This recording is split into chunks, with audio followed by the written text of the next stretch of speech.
नमस्कार दोस्तों, आज हम बनाएंगे एक ऐसा बैटर जो परफेक्ट रहेगा डोसे के लिए।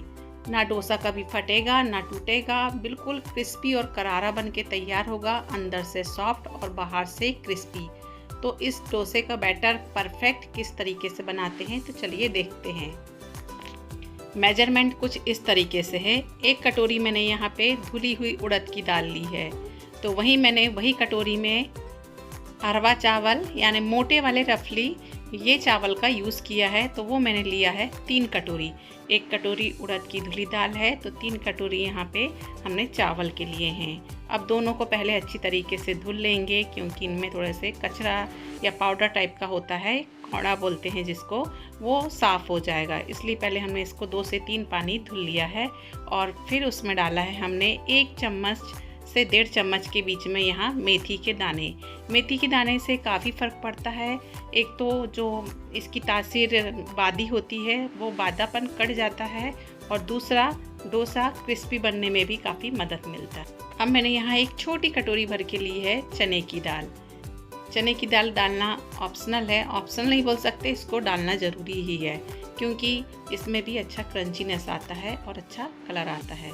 फिर से उसको धुल के हमने ढक के छोड़ दिया था यहाँ पे कम से कम 8 से 10 घंटे के लिए। तो ये देखिए दाल और चावल अच्छी तरीके से भीग चुके हैं, और फिर इसको इस तरीके से मिक्स कर लीजिए ताकि दाल आपस में अच्छी तरीके से मिक्स हो जाएं। और फिर इसे बीच में चेक भी करके दिखाते हैं। ये देखिए चने की दाल बहुत ही अच्छी तरीके से भीग चुकी है। कुछ इस तरीके से ही हमारे दाल चावल भीग जाने चाहिए। अब हम क्या करेंगे, इसको निकालेंगे मिक्सर के जार में।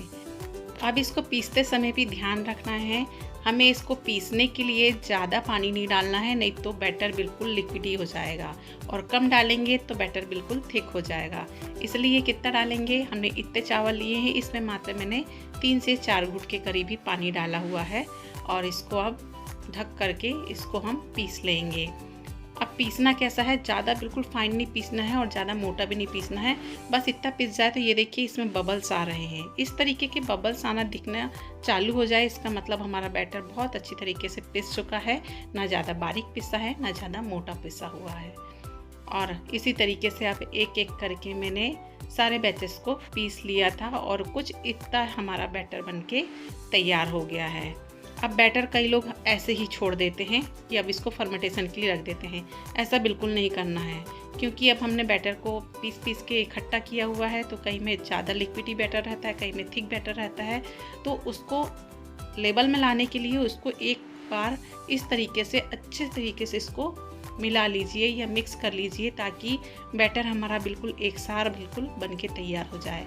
तो इस बैटर को अच्छे से मिक्स करना है, ये एक मेन प्रोसेस है। मिक्स करने के बाद कुछ इस तरीके से दिख रहा है। अब इसको हम छोड़ देंगे रात भर के लिए ढक के फर्मेंटेशन के लिए।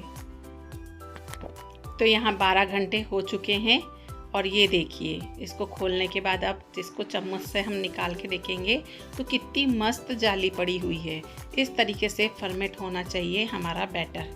तो बहुत ही अच्छे तरीके से आप इसके डोसा, इडली, उत्पम, अप्पे, चाहे आप जो चाहें इसका बना लीजिए, बहुत ही परफेक्ट बन के तैयार होगा। अब सारा बैटर नहीं लेना है हमें, जितना हमें बैटर यूज़ करना है उसको एक बर्तन में हम ले लेंगे। तो मैंने इस बर्तन में थोड़ा सा बैटर ले लिया है, उसमें डाल देंगे आप स्वाद के अनुसार नमक। जितना जितना हमें बैटर यूज़ करना है उसके अकॉर्डिंग आप लेते जाइए और बनाते जाइए। ऐसा नहीं कि पूरे ही बैटर में एक छट्टे नमक डाल देना है और फिर इसको छोड़ देना है, नहीं, ये गलत है। उसमें फिर अच्छे से डोसा या उत्पम बैटर वो नहीं बन पाते अच्छे से। इसलिए थोड़ा थोड़ा बैटर लीजिए और थोड़े थोड़े बैटर में नमक डालते जाइए और उसको यूज़ करते जाइए। तो इस तरीके से ये देखिए बहुत ही हमारा अच्छा स्मूथ सा बैटर बनके तैयार हो गया है। ये तैयार है अब बिल्कुल डोसा बनाने के लिए। तो डोसा अब तवे में चिपके ना, यहाँ तो ये नॉन स्टिक तवा है तो निकल ही जाएगा। अगर आपके पास लोहे का भी तवा है तो उसमें क्या कीजिए, उसको गर्म करने रखिए, उसमें डालिए थोड़ा सा तेल, और इस तरीके से प्याज को आधी काट के उसके ऊपर इस तरीके से रगड़ना है कम से कम आधा मिनट के लिए। इससे क्या होगा, हमारा तवा बिल्कुल नॉन स्टिक बन के तैयार हो जाएगा, और उसमें कभी भी आपका डोसा बिल्कुल भी नहीं चिपकेगा, इतनी गारंटी है। तो आप इस ट्रिक को एक बार ज़रूर ट्राई कीजिए। आप तवा को मीडियम लाने के लिए इसमें मैंने थोड़े से पानी के छींटे मारे हुए हैं, जैसे ही तवे का टेम्परेचर कम हो जाए तो उसमें डोसा बैटर डाल के कुछ इस तरीके से इसको फैला लीजिए। अब देखिए यहाँ डोसा बैटर फैलाने की भी एक ट्रिक होती है। मीडियम से चालू करते करते हमें बड़ा डोसा बनाना रहता है। तो कुछ इस तरीके से जैसे मैंने आपको दिखाया है सेम उसी तरीके से फैलाएंगे तो आपका डोसा भी बहुत अच्छी तरीके से फैल जाएगा।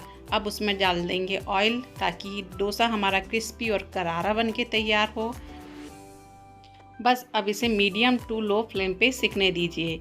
ऊपर से आपको अगर चटनी लगाना है तो चटनी लगा दीजिए, मसाला लगाना है तो मसाला लगा दीजिए। ये मैंने मैसूर डोसा की चटनी लगा दी है इस तरीके से और चारों तरफ इसको अच्छी तरीके से स्प्रेड कर दिया है और फिर से इसमें ऑयल को छिड़क के थोड़ा सा इसको करारा होने तक सिकने देंगे। तो ये देखिए झटपट से बन के तैयार हो गया है हमारा क्रिस्पी और करारा डोसा। मेरे से कुछ क्लिप मिस हो गई हैं इसलिए ये फाइनल टच। बाय।